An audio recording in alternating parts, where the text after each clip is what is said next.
రాష్ట్రంలో అన్నా canteens August 15న start చేస్తున్నాం. గత 2014-19 అప్పుడు ఈ అన్నా క్యాంటీన్స్ని పేదల నిరుపేదల కోసం ప్రతి పేదవాడు కేవలం 5 రూపాయలతో చక్కటి భోజనం, ఆరోగ్యకరమైన భోజనం, మంచి ప్లేసులు అంటే తినే ప్లేస్ కూడా హైజీనిక్ గాను, తర్వాత చాలా ఆహ్లాదకరంగా ఉండాలని ఆ రోజు సీఎం గారు ఆదేశించడం, దానికి తగ్గట్టుగానే రాష్ట్రంలో 203 అన్నా క్యాంటీన్స్ యాక్చువల్గా ప్రారంభించడం జరిగింది. వాటిల్లో అంటే 203లో 183 యాక్చువల్గా వర్కింగ్కి వచ్చినాయి. దాదాపు ప్రతిరోజు 2,25,000 మంది భోంచేస్తున్నారు. 2,25,000 మంది.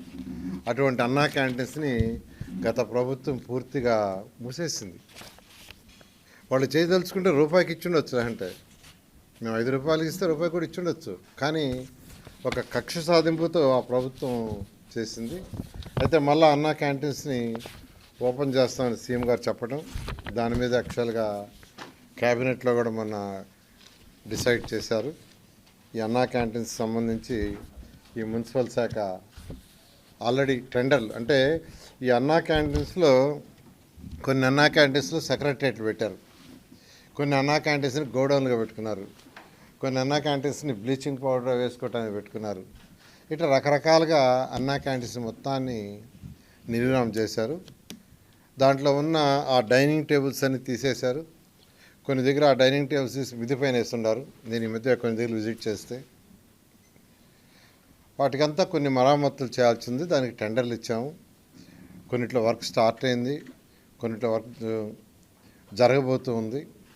బహుశా ఈ వర్క్ అంతా నెక్స్ట్ మంత్ ఆగస్టు 10కి పూర్తి అయ్యేటట్టుగా ఆదేశం ఇచ్చాం. ఆగస్టు 10వ తేదీకి కంప్లీట్ కావాలని. అదే గత 2014-19లో అక్షయ్ పాత్ర వాళ్ళు యాక్చువల్గా ఈ టెండర్ దక్కించుకొని వాళ్ళు ఫుడ్ పెట్టారు. చాలా చక్కటి ఫుడ్ పెట్టారు. ప్రతి పేదవాడు ఎంతో హ్యాపీగా, సంతోషంగా, ఆనందంగా తిన్నారు. నేను కూడా తిన్నా చాలాసార్లు టేస్ట్ చేయడానికి. అయితే ఈసారి మళ్ళీ టెండర్లు పిలుచున్నాం. టెండర్లు కూడా 22వ తేదీ ఐ థింక్ ఓపెన్ చేస్తారు, 22 ఓపెన్ చేస్తారు. అదే రేట్స్ సేమ్ రేట్స్లో ఎటువంటి కొందరు అడుగుతున్న రేట్లు ఏమైనా పెంచుతారని. పెంచేది ఏం లేదు, సేమ్ రేట్స్ 5 రూపాయలతో యాక్చువల్గా